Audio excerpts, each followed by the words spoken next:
Hi everyone and welcome to today's world affairs. और आज जो हम टॉपिक डिस्कस करने जा रहे हैं that is related to Bangladesh election. तो कहीं ना कहीं हाल ही में अभी 2024 जनवरी जो है वहां पे बांग्लादेश को मतलब जो प्रधानमंत्री हैं उनको लेकर के चुनाव होगा। करेंटली आप देखोगे तो शेख हसीना जी की गवर्नमेंट है, तो इसी चीज को लेकर के जो अपोजिशन की सरकार है उन्होंने कुछ ऐसे बातें कहे हैं जिसको लेकर के यूएस से मतलब उसकी प्रतिक्रिया दिया है। और साथ साथ में अब क्योंकि यूएसए ने दिया है तो चाइना जो है बांग्लादेश के सपोर्ट में आ चुका है। और भारत जो है वो ना तो मीडिएटर का रोल प्ले कर पा रहा है, ना भारत को ये समझ आ पा रहा है कि किस तरीके से अपने जो नेबर्स हैं, स्पेशली जो नेबरहुड फर्स्ट पॉलिसी हम लेकर के चलते हैं, तो वो हमें किस तरीके से अब चेंज करने की जरूरत है। तो इसी चीज को हम डिस्कस करेंगे। So let's start this video. तो यहाँ आप देखेंगे बेसिकली ये आर्टिकल जहाँ पे लिखा गया है कि why US opposition to Bangladesh, Sheikh Hasina has put India in a tricky situation. Tricky situation in the sense कि यूएसए ने बोला है कि मतलब बाकी चीजों को भी हम देखते हैं, आपको समझ आएगा क्या बातें हैं।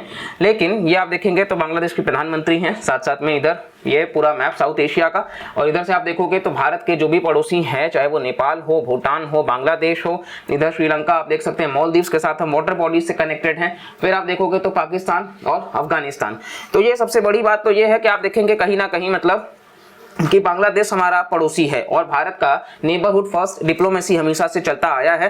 तो हम हमेशा से इस चीज को लेकर के ग्लोबल साउथ का हम रिप्रेजेंटेशन भी कर रहे हैं। तो भारत का डोमिनेंस जो है वो काफी ज्यादा बढ़ रहा है। और इस बीच जब आपके पड़ोसी मुल्क में चुनाव हो तो ये बहुत इंपॉर्टेंट है कि डेमोक्रेसी तो मेंटेन होना चाहिए, ठीक है। जैसे म्यांमार में नहीं है, म्यांमार में हम देखेंगे तो वहां मिलिट्री कू कर चुकी है, तो इस वजह से डेमोक्रेसी नहीं है।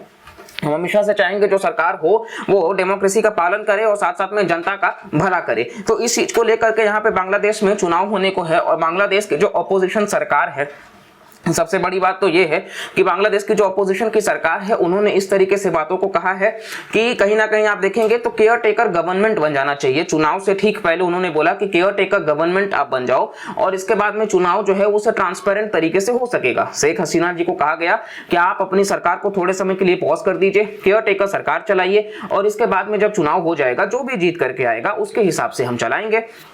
अब इस चीज को सिरे से खारिज कर दिया उन्होंने और उन्होंने मना कर दिया। और जैसे ही उन्होंने मना किया उसके बाद में यूएस से जो आदत है, हर जगह इनकी आदत है कि हर जगह ये कूदते हैं, कुछ नहीं निकलता है तो बाद में फिर वापस हो जाते हैं। तो यहाँ पर भी उन्होंने अपना मतलब स्टांस ले लिया और इन्होंने ये बोला कि कहीं ना कहीं बांग्लादेश अगर इलेक्शंस को सही तरीके से नहीं कराएगा, बांग्लादेश अगर इन बातों को नहीं मानेगा तो हम सैंक्शंस लगा देंगे। हम जो वीजा इशू करते हैं बांग्लादेशीज को वो भी हम इशू नहीं करेंगे। बांग्लादेश से कई सारे लोग जो हैं वो जाते हैं शिक्षा के लिए, आप देखेंगे साउथ एशिया में वैसे भी ये ट्रेंड है, ठीक है। तो एजुकेशन हो गया, हेल्थ हो गया, इन सब के लिए उनको जाना पड़ता है। अब आप देखोगे तो कहीं ना कहीं ये इंपैक्ट करेगा अगर ये H1B वीजा जो इशू करते हैं उसमें कटौती करेंगे, साथ साथ में अगर ये सैंक्शंस लगा देंगे तो अगेन इस बात को जैसे ही यूएसए ने प्रतिक्रिया दी, अब यूएसए के प्रतिक्रिया देने के बाद में फिर आपको पिक्चर में देखने को मिल जाएगा चाइना, जो हमेशा से आज के टाइम पे क्योंकि वो मोनोपोली जो चला आता था यूएसए का उसको ये डुओपोली बनाने की कोशिश कर रहे हैं, या यूं कहें तो ये अपना खुद का एक मतलब यूनिलैटरलिज्म को प्रमोट करने की कोशिश कर रहे हैं। और फिर इन्होंने चाइना ने साथ दिया बांग्लादेश का और इन्होंने बोला कि हम आपके साथ हैं, ठीक है।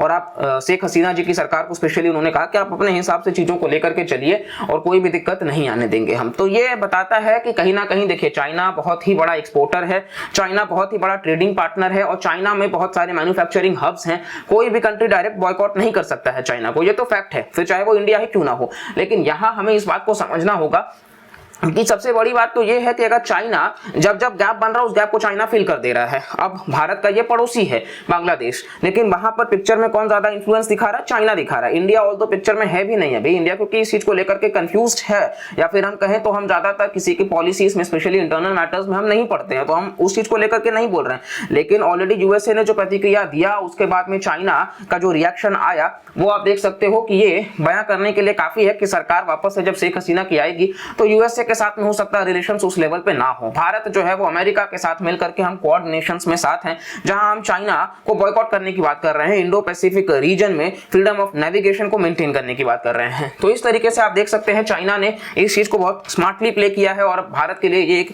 बिल्कुल ट्रिकी सिचुएशन है कि हमको किस दिशा में लेकर के चलना है अपने स्टैंड को।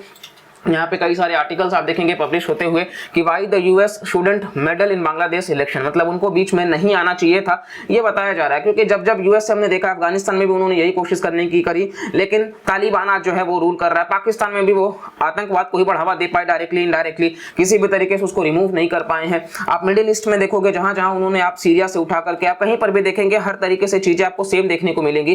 तो अगर इस लेवल पे चीजें हैं तो सबसे बड़ी बात तो ये है कि यूएस से जहां जहां पिक्चर में गया है वहां से कुछ ज्यादा निकल के आया नहीं है।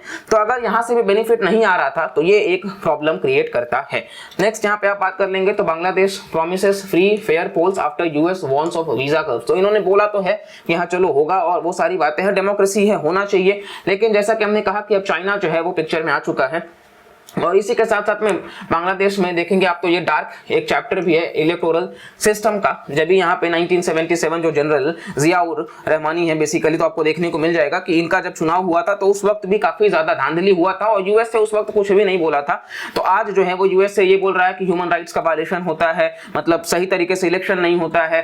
तो इन सारी बातों को आप आज कह रहे हो, तो आपकी पॉलिसीज उस वक्त कहाँ पे थी? तो ये भी क्वेश्चन मार्क उठाया जाता है, और इस वजह से कहीं ना कहीं आज के समय में चीजें जो है वो थोड़ा सा अनसर्टेन सी हो रखी हैं। उम्मीद करते हैं कि भारत जो भी स्टैंड लेके चलेगा वो कहीं ना कहीं उनको समझ में आना चाहिए कि हाँ, यहाँ से हमको बांग्लादेश के रिलेशंस को भी मेंटेन करके चलना है, क्योंकि हम हमेशा से नॉन अलाइंड मूवमेंट की बात करते आए हैं। साथ साथ अगर हम देख ले तो कहीं ना कहीं हमको ये भी लेकर के चलना है कि यूएसए के रिलेशंस को भी साथ बैलेंस करना है, और चाइना के साथ हमारा जो भी ट्रेडिंग वगैरह का है वो तो ठीक है, लेकिन सबसे बड़ी बात तो ये है कि हमको अपने मित्र को जाने नहीं देना है, ठीक है, क्योंकि वो गोद में जाकर के बैठ जाएंगे। क्योंकि आज अगर चाइना सपोर्ट करेगा, कल उनकी सरकार बनेगी, तो ऑब्वियस सी बात है कि पॉलिसीज जो प्रो चाइना होने लग जाएंगे, जो कि हमने मालदीव में एक समय में देखा था।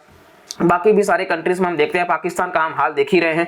तो इस वजह से हम देखेंगे जो नेबरहुड फर्स्ट पॉलिसी है, वैसे भी चाइना जो है वो बेल्ट एंड रोड इनिशिएटिव के तहत यही कर रहा है कि स्ट्रिंग ऑफ पर्ल्स बना करके भारत को वो समुद्री एक्सेस के तहत घेरने की कोशिश कर रहे हैं। तो यहाँ पर भी पॉलिटिकली सेम बातों का वो कर रहे हैं। बाकी ऑलरेडी हमने कई सारे वीडियोस अभी हाल फिलहाल में डाले हैं, जहाँ पे हम आपको मतलब अवगत कराए हैं कि किस तरीके से चाइना जो है वो अपना जो हर सेक्टर में, चाहे वो करेंसी से लेकर के चाहे वो ऑर्गेनाइजेशन तक, हर जगह वो कोशिश कर रहे हैं अपना एक्सपेंशनिज्म। चलिए, इस वीडियो से सिर्फ इतना ही। अगर आपको वीडियो पसंद आए तो प्लीज लाइक करिएगा, चैनल को सब्सक्राइब करिएगा, कमेंट करके भी जरूर बताइएगा, और वीडियो पसंद आए तो लोगों को शेयर भी करिएगा। मिलते हैं अगले लेक्चर में, तब तक के लिए bye bye, take care and जय हिंद।